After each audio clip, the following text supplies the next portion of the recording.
De retour avec le naturopathe et fondateur de Kinésine Consultant, Jean-Philippe Groulx. Jean-Philippe, comment ça va? Ça va super bien. Oui, merci d'être en studio. Tout d'abord, avant qu'on commence, tu m'as écouté jacasser ça pendant 10 minutes avant qu'on parte en pause. Puis là, je te voyais prendre des notes. Est-ce que tu as quelque chose? C'est pas pire, hein? Ouais. Ça a bien été. Ça m'a manqué le micro pendant presque un mois. Est-ce que tu as quelque chose à ajouter sur ce que j'ai mentionné avant de partir en pause? Il y a une chose que tu as mentionnée, moi, qui me sonne une cloche puis que je trouve super intéressant, c'est le journal. Comme tu expliquais, de se tenir un petit journal, que vous changez votre alimentation ou pas. Je trouve que le journal est tellement une belle pratique à appliquer dans le commun des mortels à chaque jour, dans le but de fixer des objectifs. Que ce soit autant au travail ou dans notre santé ou dans notre activité physique, le fait de se booker des objectifs réalistes à chaque jour, moi, je le fais avec ma clientèle. Donc, dans leur agenda alimentaire, ils reçoivent un journal alimentaire du gagnant. Donc, ils peuvent prendre les notes de leur repas à chaque jour. Fait qu'idéalement, tu ne traînes pas ça avec toi parce que ça vient encombrant. Tu prends ton téléphone, puis tu prends des photos de chaque repas et collation, puis le soir, tu notes ce que tu manges. Donc, tu es capable de voir les erreurs que tu as faites, si tu oublies justement de boire de l'eau, si tu oublié de prendre des protéines, tes glucides, etc. Même si tu oublié de manger. Il y en a qui arrivent, crème, j'ai pas pris ma photo de mon dîner, j'ai même pas dîné. OK? Ça te permet d'avoir une énergie plus stable. Ça te permet aussi de noter tes victoires. OK? Ouais. On parle d'objectifs, mais on parle aussi de victoires. Je te donne un exemple bien commun. Tu t'en vas avec des amis d'un 5 à 7 un soir. Tu as décidé de couper l'alcool pendant 30 jours, après les fêtes. Puis là, tu t'en vas d'un 5 à 7, tout le monde prend du vin. Puis là, tu te dis, tabarnouche, je voulais pas en prendre. Puis là, je me sens comme pogné, je serais pas dans le milieu social. Donc, on s'échappe.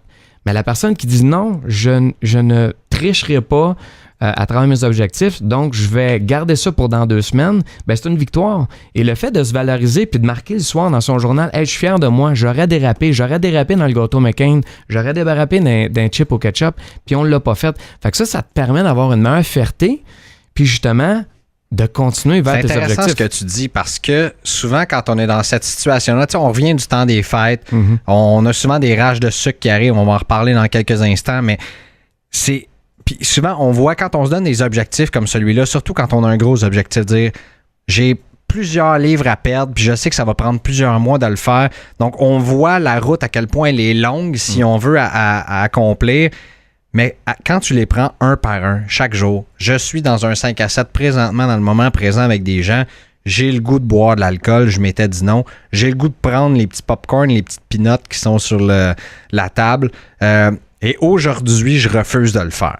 Donc là, j'ai eu ma victoire de la journée. Exact. Donc, demain sera un autre jour. Donc, de penser à ces rages-là, à ces cravings-là, si on veut, un terme qu'on utilise, d'y penser chaque jour, pas de voir trop loin en avant, mais de le prendre dans le moment présent chaque jour, ça aide énormément. Ça va même t'aider à avoir des précautions, donc de te préparer, de savoir que jeudi prochain, tu as un autre événement, donc de t'amener une collation avec soi, un morceau de fromage avec des fruits, qui va te permettre de ne pas tomber en hypo, qui ça va déclencher des rages. Un autre aspect que j'aimerais discuter avec toi, on parle beaucoup de poids, de gras, de perte de poids. Par contre, il y a plusieurs autres facettes là, de la santé qui est intéressante à améliorer, puis qu'on peut le voir. Quand on parle de cholestérol, de pression artérielle, de sommeil, le vieillissement, la constipation, les SPM chez la femme, il y a beaucoup de choses qui englobent uniquement de se voir le pancréas dans le miroir, comme j'utilise souvent cette métaphore-là. Donc, on a beau être maigre, être cote, puis d'avoir des veines partout, être bien vasculaire, mais si on n'a pas d'énergie, puis on fait de l'insomnie, puis on a le goût de tuer notre prochain, on ne sera pas là aux avancées. Non, exactement. Il faut trouver la balance là-dedans. Ce que bien humblement, j'ai réussi à trouver dans ma vie après plusieurs années, et j'en suis très heureux. L'équilibre, c'est important parce que des fois, je veux dire, tu veux être bien dans ta peau, mais tu dois aussi être bien dans ta tête. C'est surtout ça qui est important, surtout en 2019. On parlait du temps des fêtes, tout ça. Bon, les gens, bien sûr, reviennent dans les centres d'entraînement, reviennent dans les bureaux comme le tien, si on veut, ou peut-être même ceux de Jean-Maxime, mais bref. Est-ce qu'il y a une normalité, si on veut, après le temps des fêtes, de dire habituellement, les gens reviennent et ils ont pris 5 livres, ils ont pris 6 livres, 7 livres, ou, je veux dire, c'est une question qui est un peu champ gauche que je t'envoie là? Non, c'est souvent qu'est-ce qui arrive. Ben, les gens partent avec des grosses craintes, comme on a discuté un petit peu plus tôt. Les gens, ce qu'ils doivent comprendre, c'est dès qu'ils entament un agenda naturopathique, un plan alimentaire, une diète, peu importe, juste des changements alimentaires, puis qu'ils vont se mettre à perdre du poids, faut que vous tenez compte qu'une cellule adipeuse va prendre entre 3 et 5 ans à rapetisser. Donc, c'est exemple, tu as 50 livres à perdre, puis t'en perds 37. Il va t'en rester 13 à perdre, mais t'en as perdu 37. Ces 37 livres de gras-là sont encore là, mais sont juste vides. Fait que l'enveloppe de l'adipocyte reste là. Donc, elle est reprogrammée pour se remplir hyper rapidement. Fait que si tu arrives chez ta belle-mère, puis tu tombes dans la tourtière, puis dans le pudding au chômeur, puis dans le gâteau McCain, encore une fois, tu risques de reprendre rapidement parce que la place est déjà faite. Et vu que la place est déjà faite, elle est faite aussi pour prendre de l'eau. Donc, toute rétention d'eau. Fait qu'imagine. C'est ce que je m'en allais te poser une question, là, parce que bon, tu peux prendre. Il y a des gens qui se disent, ben moi, j'ai mangé justement un soir dans le temps des fêtes, par exemple, tourtière, tout ce que tu voudras, patates pilées, pudding chômeur, bûche de Noël. Et le lendemain, je me suis pesé, j'ai pris 14 livres. Il y en a beaucoup là-dedans. C'est de l'eau, de la rétention d'eau due au sucre et au sel qu'on a pris. Oui, et un métabolisme qui est endommagé à long terme. Parce qu'un métabolisme qui est endommagé devrait pas être capable de gérer le même nombre de calories que quelqu'un qui est athlétique. Tu sais, si on prend Georges Saint-Pierre qui s'en va d'un souper de Noël, je pense pas qu'il prend 17 livres le lendemain. OK? Ouais. Donc, souvent, les dommages métaboliques qui ont été faits avec le temps, avec justement soit les diètes yo-yo ou justement l'embonpoint qui a duré pendant des années, ben les gens reprennent très rapidement. De là, l'importance de faire des petites actions chaque jour, si on veut. Tout à fait. C'est-à-dire de reprendre la barre du navire, exactement. Ouais. Donc, bouger, toujours le dernier mot. Fait que c'est sûr que moi, j'ai vu des gens qui allaient s'entraîner le 25 au matin, qui allaient prendre leur marche dans le but d'être capable de dépasser un petit peu leur quantité alimentaire le soir. Il y a des gens aussi qui prennent du café. Donc, le café, elle a une action pro-insuline. Donc, elle peut t'aider à mieux métaboliser les calories. Ça ne veut pas dire que tu vas tolérer un gâteau McCain au complet. Par contre, si tu le sais que tu vas déraper, puis que tu es habitué de manger de la salade verte 3 fois par jour, puis là, tu tombes dans les patates dans la tourtière, c'est sûr que ta glycémie va avoir un petit peu... Ça va être un peu le bordel, là. Fait que c'est sûr que tu me dises ce truc-là, tu sais à quel point je suis caféinomane, donc ça fait grand bien que tu me mentionnes ça.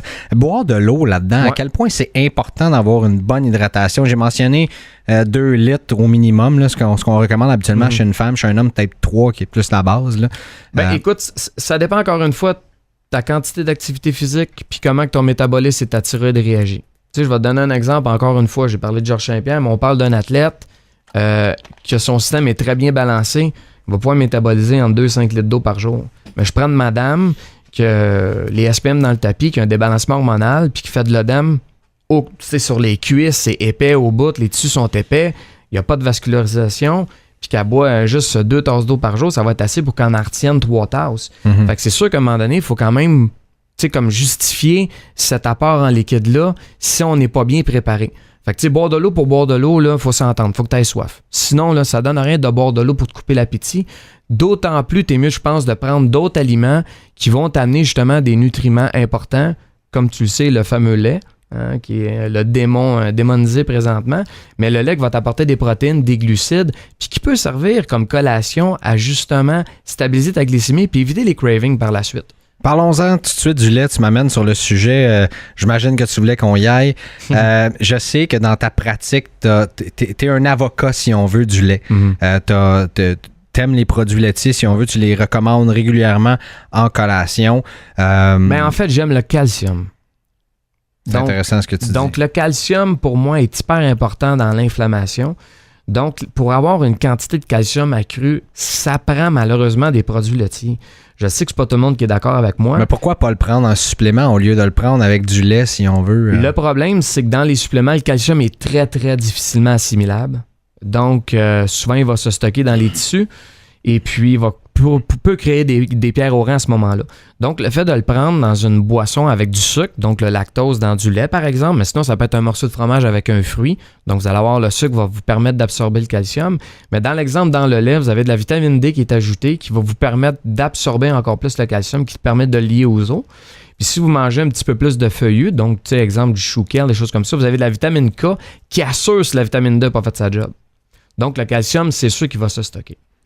T'en penses quoi d'ailleurs qu'on a presque éliminé tout le lait, si on veut? Parce que, bon, il y a des défenseurs du lait qui sont des ardents défenseurs, donc j'imagine que t'en fais partie. Il y a aussi des gens qui le proscrivent, qui disent que il n'y a absolument rien de naturel là-dedans, qu'on est le seul animal à boire le lait d'un autre animal. Là, j'entends déjà Georges appeler, là, Georges Larac. Ouais. Mais bref, je pense que là-dedans... Bon, comme bien des affaires dans la vie, la réponse se situe un peu entre les deux, là, si on veut. C'est toujours gris, tu sais, on est les seuls êtres humains aussi à manger des œufs, là, tu sais, il n'y a pas aucun animal. Puis à boire de la bière aussi. Là, c'est ça, donc, à boire du vin, il faut prendre son gaz égal. Là. Exactement. Par contre, je te dirais que beaucoup de gens, moi quand je regarde ça de loin, les gens qui viennent dans mon bureau en boivent pas de lait, là. La plupart des gens qui boivent du lait, c'est avec des biscuits. Là. C'est moi qui ramène ça à dire, tu savais que le lait, c'est un élément complet, que tu peux l'ajouter à ton alimentation de tous les jours. Mais la plupart, 80% de la population ne boit pratiquement plus de lait. Donc, c'est sûr que je pense que c'est une question économique en arrière de ça dans le guide alimentaire canadien. C'est malheureux parce que les gens sont très mélangés, fait qu'ils deviennent encore plus mélangés. Le fromage, les gens ne savent plus s'ils peuvent en manger, si tu es trop gras, si tu pas assez gras. Le yogourt, même chose, là, les bactéries là-dedans, là, il y a eu... Est-ce que c'est un peu du battage médiatique? Je m'excuse de te couper, mais est-ce que c'est un peu... Combien de personnes que toi, tu connais, par exemple, Jean-Maxime, je t'envoie la question FX moi-même, combien de personnes qui suivent vraiment le guide alimentaire canadien? Personne. Je l'ai dit d'entrée de jeu, si on faisait juste suivre les portions de fruits et de légumes, là, on diminuerait l'attente de moitié dans les urgences. Là. Exact. C'est quand même assez intense là, quand on y pense. J'ai une panoplie de questions à propos de ça depuis une semaine à cause du nouveau guide alimentaire là, qui allait sortir bientôt. C'est ce que je dis, je réponds aux gens. Est-ce que tu suivais le guide alimentaire à la base? Non, mais tu suivras pas le nouveau. Tu vas suivre ton alimentation à toi, puis tu vas y aller selon les objectifs que tu vois dans le miroir, puis comment tu te sens. Fait que si le chapeau te porte, puis le lait, t'aimes ça, prends-en. Si t'aimes mieux le yogourt, prends du yogourt. Si tu veux te faire un supplément de calcium sous forme de coquille d'œuf, go, j'ai aucun problème. Parce qu'il y a toujours une façon aussi de métaboliser tout le reste. Je me souviens, il y a quelques années, moi, j'avais fait le test par la prise de sang donc de 500 aliments. Mm-hmm. Moi, ça me disait que personnellement, je digérais très bien le lait. En fait, l'aliment que je digérais le mieux, c'est l'eau. Là. J'imagine que c'est le numéro 1 pour à peu près tout le monde. Et tout de suite après, c'était le lait. Puis la viande rouge est extrêmement élevée là-dedans aussi. Donc, j'ai un métabolisme et si on veut, un profil hormonal qui digère très bien ces portions-là, si on veut. Il faut faire attention aussi. Là, tu m'as parlé d'un test de digestion, mais aussi à la mode, ce qui est bien à la mode. Beaucoup de clients passent ces tests-là, c'est les tests d'allergènes, d'intolérance. Ouais. Qui sont très contradictoires, excusez-moi. Ils sont très contradictoires. Les chercheurs sont en train de démontrer que justement, si tu produis les anticorps dans le sang, ça veut dire que tu es très résistant. Fait qu'il y a des gens qui se ramassent avec les anticorps du lait, du lactose super élevé, c'est parce qu'ils résistent. Moi, je vous dirais... en fait, là, celui que j'avais le plus d'intolérance, là, c'était le sirop d'érable. Donc, mais le sirop d'érable, là, tu savais que la façon qu'ils le font bouillir, là, ça peut devenir très, très allergène. Tout est une question de vision. Tu sais, encore une fois, les gens vont dire, moi, je veux perdre du poids, j'ai tout coupé le sucre, maintenant je prends du sucre naturel. Mais tu prends du sucre naturel. C'est la même affaire. Même si tu prends 8 cuillères à table de miel par jour puis tu veux maigrir, tu maigriras pas. Faut que tu coupes le sucre tout court. Fait que le sucre tout court, c'est tout l'excédent que tu ajoutes dans ton café, dans ta salade. Fait que si tu prends des légumes, des fruits, c'est non modifié, c'est des aliments simples, tu vas gagner. Mais dès que tu ajoutes puis tu commences à compenser, tu vas déstabiliser ta glycémie, c'est là que les cravings embarquent. Jean-Philippe, encore une fois, ça a été trop court. Reste avec nous parce que je reçois plein de questions par message texte. Et on va en discuter tout de suite après l'intervention de Jean-Maxime qui arrive après la pause. Continuez à faire entrer vos questions par texto au 514-790-0919. On va y répondre un petit peu plus tard avec nos deux experts, mais pour l'instant, dans 3 minutes, on revient avec... Pour l'instant, dans 3 minutes, ça se dit bien, hein? On revient avec Jean-Maxime Caron d'Accès Physio. Mental toughness, la dureté du mental. C'est important, ça, quand on revient du temps des fêtes, les objectifs 2019, tout le reste. Il reste encore de la place pour réserver vos circuits. On a plusieurs messages textes qui continuent de rentrer au 514-790-0919. Mais on est en studio. Vous voulez poser une question sur une diète, sur une blessure, sur quoi que ce soit. On a nos experts qui sont présents. Donc, 514-790-0919. Premièrement, première question qu'on a reçue de François. Merci beaucoup de ta question. Qui est assez simple, qui dit... Qu'est-ce que vous pensez, messieurs en studio, du régime de vie kétogénique? Là, il dit, je parle pas de ceux qui mangent plein de mauvais gras remplis de mauvais cholestérol, là, comme on peut voir souvent, mais bien une alimentation riche en bons gras et très faible en glucides. Quels sont les effets à court terme? C'est ça. Quels sont les effets à court terme ou long terme? Jean-Philippe, je te laisse commencer et Jean-Maxime, si tu veux répondre par la suite, tu pourras compléter. OK. Premièrement, ce qu'il faut savoir, c'est que la diète cétogénique a été inventée dans les années 1920 puis ça a été fait pour les épileptiques. Donc, ça n'avait aucun rapport avec la perte de poids, puis il n'y avait aucun lien au niveau du vieillissement ou des agents anti-cancer que maintenant, ils peuvent être attribués à ce genre de régime-là. Par contre, dans ta question, tu dis avec des bons gras, il faudrait démystifier c'est quoi les bons gras, puis ça va prendre vraiment beaucoup de temps. Par contre, je te dirais, si tu as 100 livres à perdre, la diète cétogénique pendant 3 mois va t'aider énormément. Si tu as 5 livres à perdre, c'est vraiment pas un bon choix. Garde tes fruits et tes légumes. Oui, parce que bien sûr, des fruits et des légumes, là, on en parle souvent, on dit je vais couper tout ce qui est pain, pâte, patate, là, les féculents, tout le reste, mais les fruits et les légumes restent des glucides quand même, là, même s'ils ont un... Puis dans ta production d'ATP, là, on peut aller très loin là, en science, là, mais dans la production d'ATP, c'est ce qui crée de l'énergie, là, ça te prend du sucre, du glucose, de l'eau puis de l'oxygène.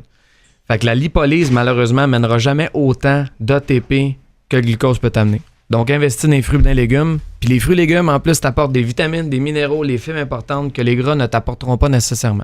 C'est bon, j'ai entendu plein de promos dans le temps des fêtes avec Georges qui dit « Manger des bons légumes ». Donc, merci Georges pour ça. Et j'espère, François, que Jean-Philippe a répondu à ta question. Jean-Maxime, veux-tu répondre là-dessus? Veux-tu ajouter quelque chose? C'était très complet. Oui, difficile de rajouter. Quel homme, hein, Jean-Philippe, quand même. C'est ça. On a une autre question. On n'a pas le nom, malheureusement, mais on nous demande, pour perdre du poids et réduire le diabète, vous pensez quoi de la diète de type cétogène? On vient d'en parler, mais aussi quelque chose que je veux absolument qu'on parle ensemble. Je sais que Jean-Maxime t'a fait des recherches là-dessus, du jeûne intermittent. La personne précise qu'il ou elle fait déjà beaucoup d'activités physiques. D'ailleurs, félicitations à toi. C'est merveilleux. Donc, on a déjà répondu pour la portion cétogène. Le jeûne intermittent. Moi, je l'utilise. On en parlait d'ailleurs en pause. Je l'utilise. C'est un système que j'aime beaucoup. On dirait qu'après plusieurs années d'avoir mangé 6 repas par jour aux 3 heures, à un moment donné, mon système digestif devenait toujours... je sais pas, on dirait que tu te sens toujours bien plein et lourd, si on veut. Qu'est-ce que tu en penses, Jean-Philippe? Ben, tu vois, gars, j'approche 40 ans et ça fait 40 ans que je fais un jeûne intermittent. À chaque soir, je dors 8 heures. Donc, en dormant, on fait un jeûne automatiquement. Là, il y a des recherches qui ont démontré certains avantages au niveau du diabète puis du pancréas, que lorsque tu étires un petit peu le jeûne, on parle de 2 à 4 heures, qui pouvait permettre à reprogrammer les cellules du pancréas, puis aussi les cellules qui sont endommagées, qui sont résistantes à l'insuline, de se nettoyer un petit peu. Donc, ça marche, mais pas à tous les coups. Il y a des gens qu'il va falloir travailler autrement, avec un petit peu plus de sel, un peu plus de minéraux, pour abaisser la glycémie plus naturellement au niveau de la mitochondrie, donc pour aider un peu l'insuline de faire son travail. Ça, c'est dans le cas du diabète de type 2. Dans le cas du diabète de type 1, c'est une autre chose, on n'embarque pas là-dedans. Aucun jeûne. OK, ça c'est important ce que tu viens de dire quand même. Là. Aucun jeûne pour ceux qui ont du diabète de type 1. Vous allez tomber dans un coma diabétique. Là. Oh non, on veut pas ça. C'est pas les effets... je suis sûr que ça fait pas partie de grandes résolutions qu'on a vues en 2019 de tomber là-dedans. Jean-Maxime? Exactement. Donc, vraiment faire attention. Le diabète type 1, éviter complètement. Puis aussi, vraiment, c'est du cas par cas. Là. Faire attention aussi. Certaines personnes, ça peut bien fonctionner si on élimine le diabète. Là. Tandis que d'autres personnes, au contraire, des fois, le jeûne va faire que les cellules vont avoir tendance à plus emmagasiner de l'énergie. Donc, le corps va se dire, écoute, j'ai pas eu d'énergie pendant 6 heures. Quelqu'un qui s'entraîne beaucoup, des fois. Puis là, le corps, la prochaine fois qu'on va manger, va essayer d'emmagasiner beaucoup plus de gras pour avoir l'énergie dans le futur. Donc, un couteau à 2 tranchants, à faire attention. Pour certaines personnes, ça peut fonctionner super bien, d'autres un peu moins, à tester. C'est intéressant ce que tu dis, puis je vais juste prendre quelques secondes parce qu'il nous reste plus beaucoup de temps, puis on a une autre question encore.